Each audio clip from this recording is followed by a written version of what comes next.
the question involves the proper wiring of a 220 volts, 50 amps hot tub, focusing on whether the selected wire size and breaker meet the requirements of the National Electrical Code, specifically the 2014 edition.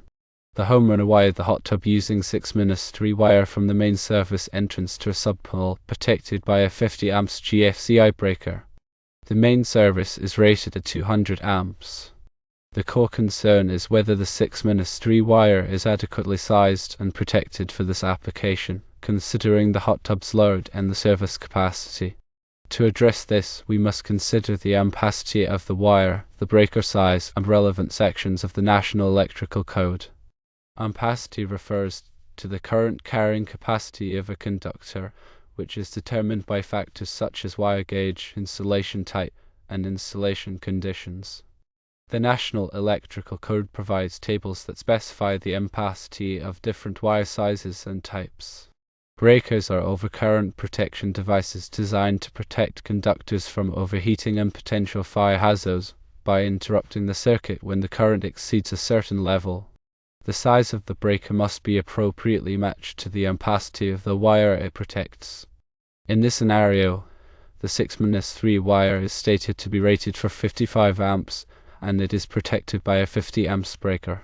The fundamental principle is that the ampacity of the wire must be equal to or greater than the rating of the overcurrent protection device protecting the circuit. This ensures that the wire can safely carry the intended load without overheating.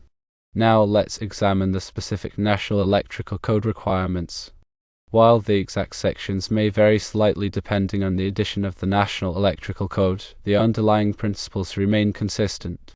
One crucial section is National Electrical Code 240.4, which deals with the protection of conductors.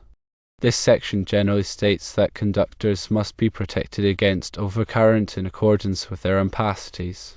This means that the overcurrent protection device, in this case the 50 amps breaker, should not exceed the ampacity of the 6-3 wire, which is 55 amps. Another relevant consideration is the specific requirements for hot tub circuits. National Electrical Code Article 680 covers swimming pools, fountains, and similar installations, including hot tubs. This article provides detailed requirements for wiring methods, grounding, bonding, and GFCI protection for these types of installations. Ground fault circuit interrupter protection is a critical safety feature for hot tubs, as it helps to prevent electrical shocks by detecting ground faults and interrupting the circuit. The 50 amps GFCI breaker in the sub-panel provides this necessary protection. Sizing the wire and breaker correctly is not just about meeting code requirements, it is also about ensuring the safety and reliability of the electrical system. Undersized wires can overheat, leading to insulation damage, premature failure, and even fire hazards. Oversized breakers, on the other hand, can allow excessive current to flow through the wires, potentially causing damage to the equipment or creating a safety hazard. In this case, the 6-3 wire with an ampacity of 55 amps protected by a 50 amps breaker appears to meet the basic National Electrical Code requirements for circuit protection, as the wire's ampacity is greater than the breaker rating. However, there are other factors to consider to ensure compliance with the National Electrical Code and safe installation practices. Firstly, the type of wire insulation must be appropriate for the installation conditions. The National Electrical Code specifies different insulation types for various applications, considering factors such as temperature rating, moisture resistance, and exposure to chemicals. The wire used should be listed and labeled for the intended use and environment. Secondly, the wiring method must comply with the National Electrical Code requirements. The National Electrical Code specifies approved wiring methods for different applications, including conduit, cable, and direct burial. The wiring method must provide adequate physical protection for the conductors and ensure proper grounding and bonding. Thirdly, the sub-panel must be properly sized and installed.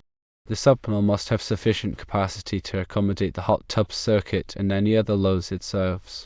It must also be properly grounded and bonded to the main service panel. Fourthly, all connections must be made properly. Loose or corroded connections can cause overheating, voltage drop, and equipment failure. All connections should be clean, tight, and properly insulated. Fifthly, the grounding and bonding system must be properly installed. Grounding and bonding are essential for electrical safety, as they provide a low impedance path for fault currents to return to the source, helping to trip the overcurrent protection device. The grounding and bonding system must comply with the National Electrical Code requirements. Now, let's delve into some additional details regarding wire ampacity. The ampacity of a conductor is affected by several factors, including temperature, grouping of conductors, and the presence of other heat-generating equipment. The National Electrical Code provides adjustment and correction factors to account for these factors. For example, if multiple current-carrying conductors are bundled together in a conduit or cable, their ampacity must be reduced to prevent overheating. Similarly, if the ambient temperature is higher than the temperature rating of the wire insulation, the ampacity must be reduced. In the case of the hot tub circuit, it is essential to consider whether any of these adjustment or correction factors apply. If the 6-3 wire is installed in a conduit with other conductors, or if it is exposed to high ambient temperatures, its ampacity may need to be reduced, potentially requiring a larger wire size. Another important aspect to consider is voltage drop.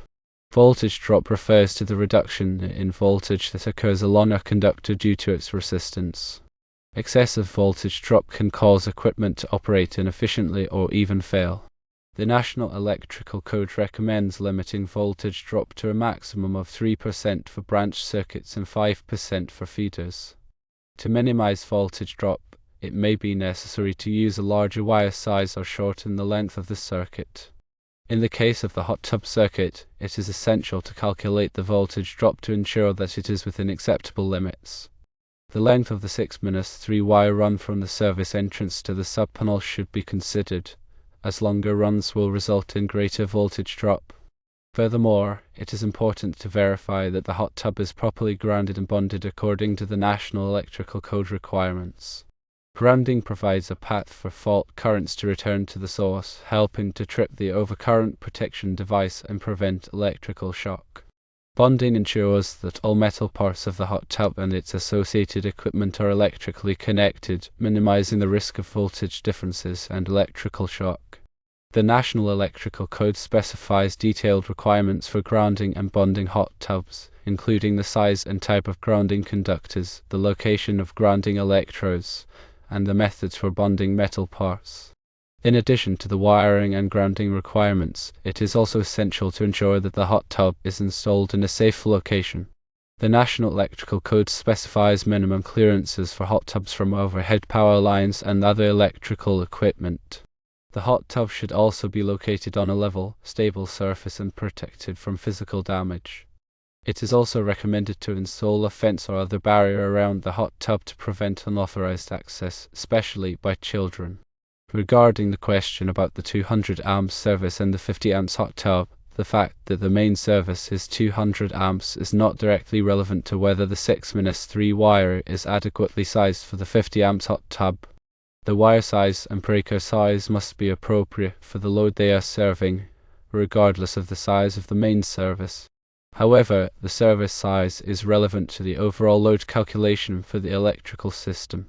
The National Electrical Code requires that the service be sized to accommodate all the loads it serves, including the hot tub, lighting, appliances, and other equipment.